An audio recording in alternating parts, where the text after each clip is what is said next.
What's going on, guys? Welcome back to another video here on Knicks Central, and thank goodness they won this game, because if they did not, oh, I would have been so livid. But the New York Knicks finally are back in the win column, and it makes me feel a bit better about the fact that I restarted uploading on this channel, because I've been worried that they're losing because of me, even though it literally has nothing to do with that. But you get the point. It's just the mental aspect of things. But either way, the Knicks finally get the job done as they beat a Raptors team. I saw the bench actually produce tonight, which was nice to see. Karl-Anthony Towns returns to the lineup and was absolutely unreal. We're going to talk about all of that and more. Before we jump into everything, though, please be sure to leave a like on the video if you enjoy it. Subscribe if you guys are new to the channel, especially if you're Knicks fans, and turn on your notifications so you know when I upload or go live. And man, all I can say right now is that Karl-Anthony Towns, he just proved tonight why this team went out and gave up as much as they did for him, why they needed to go get him, and why he might be, dare I say, the best player on this basketball team. He comes back in the lineup and was limping throughout the first half. I don't know what happened between the first half and second half. I don't know if he got a cortisone shot or what, because he looked rejuvenated in the second half especially, and was grabbing more boards. I think he got double-digit boards in the second half alone. He was driving to the rack, nailing a couple threes. Could you imagine the difference if he was playing the other night versus, I don't know why I'm blanking here. Really blanking here. Orlando. There we go. Orlando. I don't know why I blanked there entirely. Imagine they had him playing the other night against Orlando, where they desperately needed that, because him being a three-point threat opened up the floor for so many other options. You saw OG Anunoby get way more involved tonight. You saw Josh Hart get way more involved tonight. Now, let me say this, and especially because the bench, I'm going to give some props to the bench today, because I thought they were okay. I still didn't love the way Campaign played tonight, but I thought Shamet and Achua gave a couple of good minutes for you. They had that little play that they together as well, where Shamet and Achua were doing their thing together. There was a couple quality plays that they strung together along the offensive side of the ball. But I can tell you right now, you better be good against the Toronto Raptors, because if you're not good against the Raptors, then that's a huge problem, and then we got bigger issues.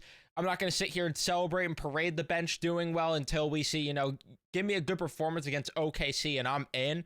But for now, it was a good little night for them, which is something that I like to see.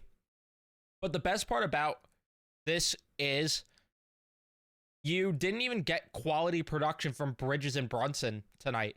Like, they both missed an obnoxious amount of threes. Both were missing a lot from the field as well. And it didn't matter, because Karl-Anthony Towns was just unreal tonight. He was unreal. OG, again, a lot better on both sides of the floor, too. There was that one play, though, where it was before he went to the locker room during the game at one point, which I don't know if he had to take a shit or what, but either way, he went to the locker room at one point during this game. And right before that, there was that one little play. But outside of that, he looked way better defensively than he has in recent games. Josh Hart was all over the damn floor, and this is what they've needed. And they spaced the floor out so much better tonight than they have in recent games. And that's something that's encouraging to me, because this team desperately needed a lot more of that, because I thought Brunson was trying to play hero ball too much as of lately, and you're really relying on Bridges a little too much, which Bridges was okay on the other side of the ball, but I would like to see him hit a few more shots. Don't get me wrong. And it did worry me in the first quarter, especially because they were not making a lot of threes early on in the game. And then you get some late ones there in the quarter.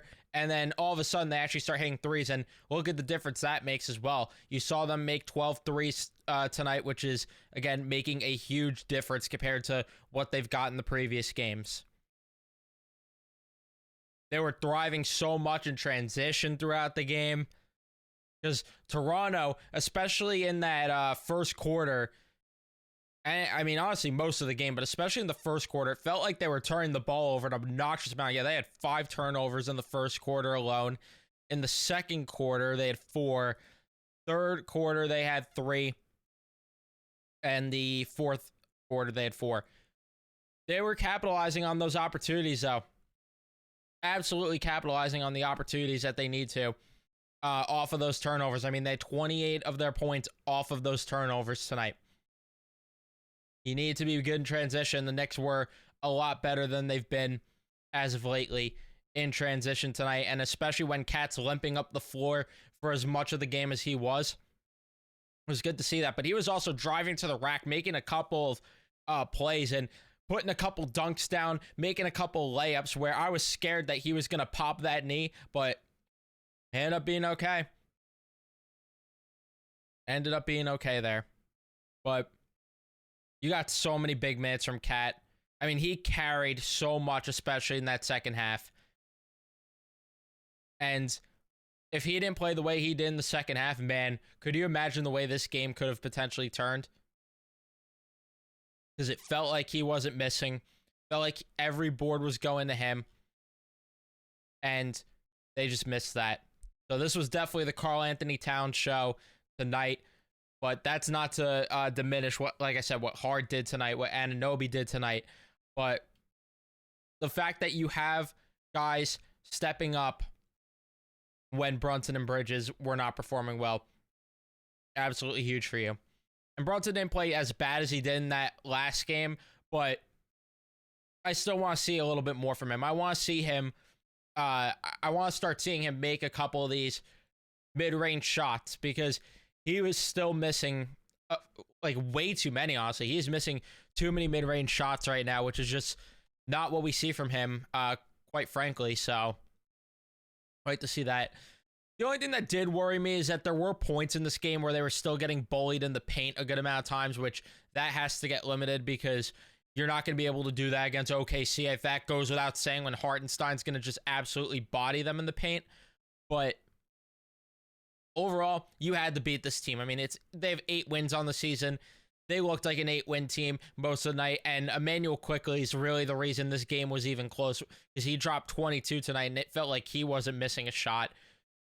So you had to beat this team. Outside of him, there was really not a lot of production from that Raptors team on, honestly, either side of the ball, because Quickley was also playing very well on the defensive side of things. So you had to win this game, especially because if they dropped 4 in a row, and especially to an 8-win Raptors team, then that would have made me question a lot of things about this squad. So I'm glad they were able to get the job done. But yeah, that's really all my thoughts. Let me know all yours in the comment section down below. Don't forget to leave a like if you haven't. Don't forget to subscribe. Turn on your notifications so you know when I upload or go live on the channel next. And I'll see you guys in the next one.